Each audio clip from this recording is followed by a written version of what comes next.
Many older gamers yearn for the good old days of classic 80s gaming, and there's a new game called Hyper Sentinel that tries to take us back to those days.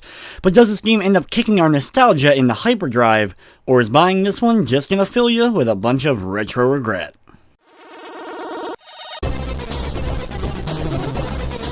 Just one look at Hyper Sentinel and you'll immediately have flashbacks to 80s games, especially arcade ones, and more specifically in this case, ones from the Commodore 64 and ZX Spectrum. The game's development and creation is actually a little bit interesting. In fact, honestly, a bit more interesting than the game itself, sadly. The game comes to us from Hewson Consultants, the new version of it, led by the original founder, Andrew Hewson. The company originally closed in '91 after it became 21st Century Entertainment, but then reformed as the newly rebranded version of Hewson Consultants in 2013, launching a few Kickstarters, including one for this game, Hyper Sentinel. The company published a lot of great titles during the 80s and into the early 90s, including the likes of Cybernoid and Uridium. In fact, if you've ever played Uridium, this game looks identical to that. One thing that confused me a little bit though about the title was the fact it was being listed as a remake on several websites, though the game isn't a remake of any classic games. It has nothing to do with Sentinel from the Atari 2600 or the Sentinel World games from the early 1990s on PC. It also seemed to strongly hint that the creators of this title were the ones that developed the classic games. While they were involved, they weren't really the programmers. For example, Uridium, that this game clearly takes influence from, was programmed by Andrew Braybrook, who developed a lot of games including Fire and Ice, Paradroids, and a lot of arcade conversions. He's written a lot of lengthy blog posts about the programming and development of a lot of those games, so if you're interested at all, I definitely recommend looking it up. But regardless of all that, the game was successfully funded on Kickstarter, and after a while of development, we finally have the title. And the game definitely delivers, at least as far as the look and feel of a classic 80s game goes.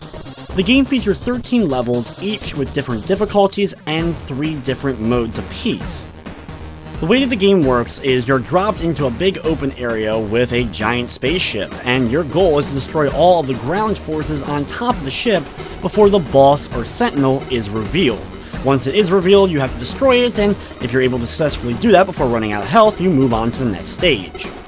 The other 2 modes, survival and boss, are just variations of the same level depending upon what one you're on. Survival, you're just dropped into that same arena, and your goal is to survive as long as you can. Boss, you're dropped into the arena and you're right at the boss fight, and you just have to defeat it, and then you're moving on. While both the game modes are cool that they're included, it doesn't really add a whole lot to the title. The core is the arcade mode, and it is a lot of fun for the first little bit. Levels though, even with all the kind of cool retro flashy sprites and graphics, really don't amount to a whole much, and they kind of get bland after just a few of them. Don't get me wrong, the game plays perfectly fine, and it does get intense and definitely ramps up in difficulty the farther you make it in, along with the increased difficulty levels. If you've ever been good at classic arcade games, bump the difficulty on this one up right away. Controls are simple, you just have a fire button and then a boost button which will allow you to go quickly across the screen. Your ship is always in the center of the screen, so for some, they may end up finding that a bit annoying as you don't have a whole lot of sight. Your only goal though is to get a high score and complete each one of the levels. Other than that, you can keep replaying them, bump up the difficulty, try to beat your friends on the leaderboard, but that's all there really is to Hyper Sentinel. From the technical side of things, the game ran fine. I didn't run into any major glitching, crashing, or slowdown of any sort. Hyper Sentinel is available now on the PS4 for $12.99. It does feature a Platinum Trophy. The game is also available on Nintendo Switch, Xbox One, and PC. Hyper Sentinel banks on your nostalgia and absolutely tries to hit all the right notes, and for some it may end up hitting them. Just for me, it just really didn't pack any sort of punch.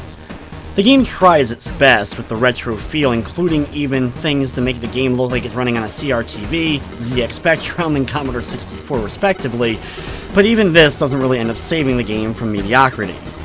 With everything said, I'm going to be giving Hyper Sentinel a 5 out of 10. But anyway guys, going to wrap up this review. I'd like to thank you for watching, and of course, I hope you enjoyed.